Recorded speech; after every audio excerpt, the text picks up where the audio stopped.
Welcome back everyone. In this video we will be looking at sexual desire. Firstly, what is desire? And specifically, what's the chemistry? What influences it? Maybe you want to stop the video right now and just think about it.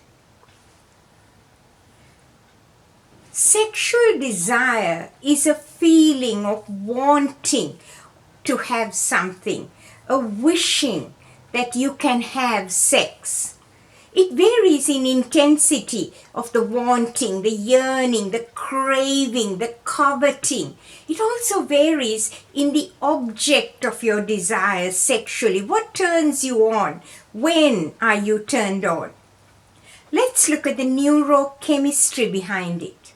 A complex symphony of brain chemicals drive your sexual desire. It is orchestrated by the sex hormones, especially testosterone. It simmers from childhood and it erupts like a volcano at adolescence. From there on, there is a waxing and waning through life. In this video, I want to attempt to answer 3 questions for you. Are your desires programmed in the womb? How do childhood experiences affect your sexual desires? And thirdly, do you have any voluntary control over your sexual desires? Are your desires programmed in the womb? There is no evidence that what you desire sexually is fixed during uterine development. In other words, you are not born that way. However, what we do know is that it is possible that you are born with certain predispositions and preferences to certain affections and behaviors. Research tells us that the presence of testosterone during certain critical moments of development in the womb could set patterns and preferences of masculine behavior. That's so much as we know.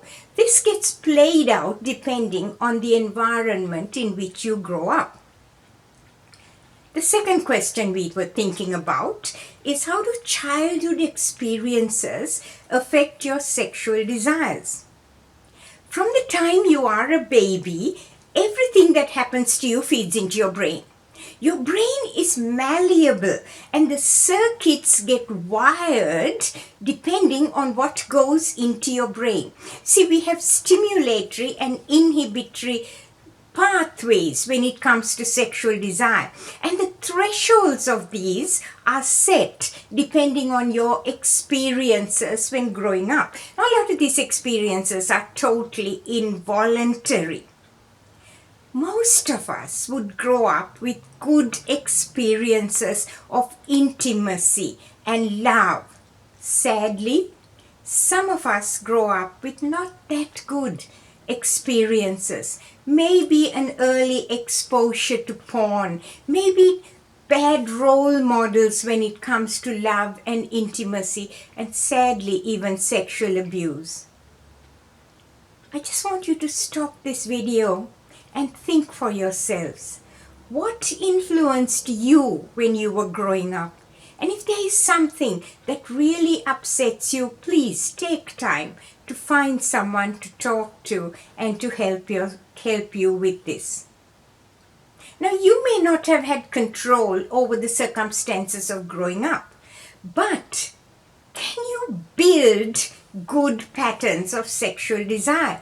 In other words, the third question we asked was, do you have a voluntary control? You see, brain development is such that your brain is incredibly malleable. We talk of neuroplasticity. This tells us that the nerve pathways are wired and rewired depending on what goes into your brain. Your brain works on a use it or lose it principle. What goes into your brain will wire your brain. The pathways you don't feed, you don't reinforce, will be pruned and lost. You see, sexualized media and pornography and violence wires patterns into your brain. And remember, adolescent brains are increasingly sensitive to this kind of input. 2000 plus years ago, the Apostle Paul, writing to the Philippians in Philippians 4:8, said, "Whatever is true and noble and right and pure and lovely and admirable, think about these things." Today, we call it neuroplasticity. Secondly, you have voluntary control over what you feed your brain. We are not captive to our desires. We have self-control.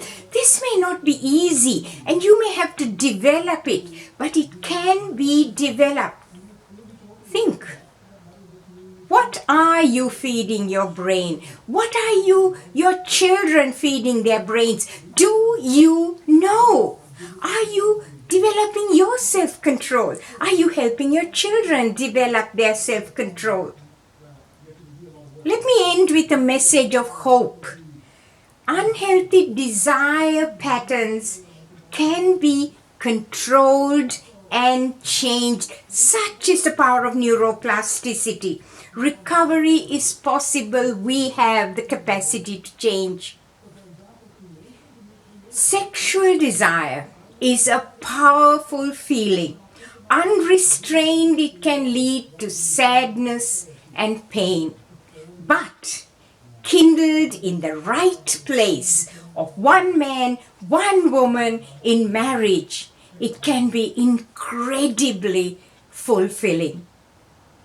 Come back next time when we talk about falling in love.